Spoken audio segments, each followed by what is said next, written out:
I've been given some terrible lemons, but let's try and make a little lemonade out of it. I need there to be something to come out of this, something positive, because I can't be going through all of this just for nothing.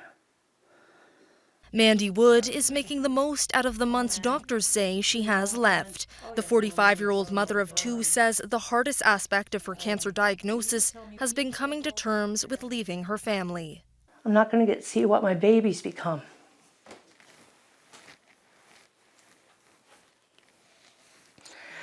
Or help them through navigating tough things like their teen years. Thank you. In 2023, Wood noticed a bumpy spot just inside her vaginal opening. Her family doctor prescribed her with herpes medication, and when that didn't work, treated her for what he figured was a persistent yeast infection, but nothing changed. So then he referred me to the women's clinic in Truro, but there was a 2-year wait, and it went on the back burner, and I should have kept it on the front. When her doctor retired in the summer of 2024, Wood began relying on urgent care centers, but sitting for long periods of time in a waiting room became unbearable. There was a lot of pain involved in the vulva area. There was also a lot of bleeding. It was like having a moderate to heavy period every day, but for months. Whenever she made it through to see a healthcare provider, she says she would be re-prescribed antibiotics that proved ineffective until she finally saw a doctor who raised the alarm in December 2024. She was diagnosed with stage 3 vulvar cancer on New Year's Eve. Dr. Lillian Gien is a gynecological oncologist at Toronto's Sunnybrook Hospital. She has no connection to Wood's case, but says vulvar cancer is extremely rare, and detecting these tumors early on is key to recovery. The survival for a patient who has early stage vulvar cancer, 5-year survival rate is quoted around 90%, as opposed to once the cancer spreads, and the first place it spreads would be to the lymph nodes located in the groin area, then the 5-year survival rate decreases down to 50%. Nearly a year following her diagnosis, Wood is terminal. But had she had better access to care, she feels her prognosis may have been different. Once you get into the system, it's great.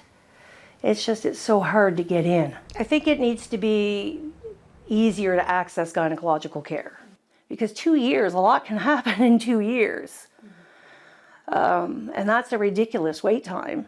According to Nova Scotia Health, gynecology and oncology wait times vary depending on how patients are triaged. If cancer is possible, the patient is typically seen within 4 weeks for assessment and biopsy. If cancer is suspected, the wait time is often less than 2 weeks. While there are still cases where patients are waiting 2 years to be seen, the longer waits are often for non-urgent concerns. It adds there are currently ongoing efforts to increase overall access. We've increased the number of gynecologists not only in capital, but also across the province. So those recruitment efforts have been successful, but also investment in infrastructure. So equipment that's required. There's been a new pelvic suite that's opened at Dartmouth General.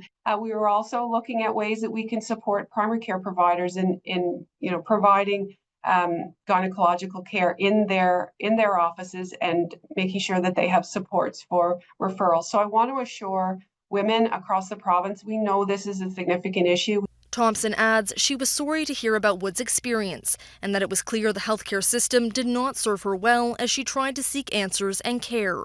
Now, Wood's focus is to raise awareness in the hopes of saving others from a similar fate. Unfortunately for me, it's a terminal diagnosis, but maybe somebody else will catch it earlier, and maybe they'll have a much more positive outcome than me. MacDonald, Global News, Hilden, Nova Scotia.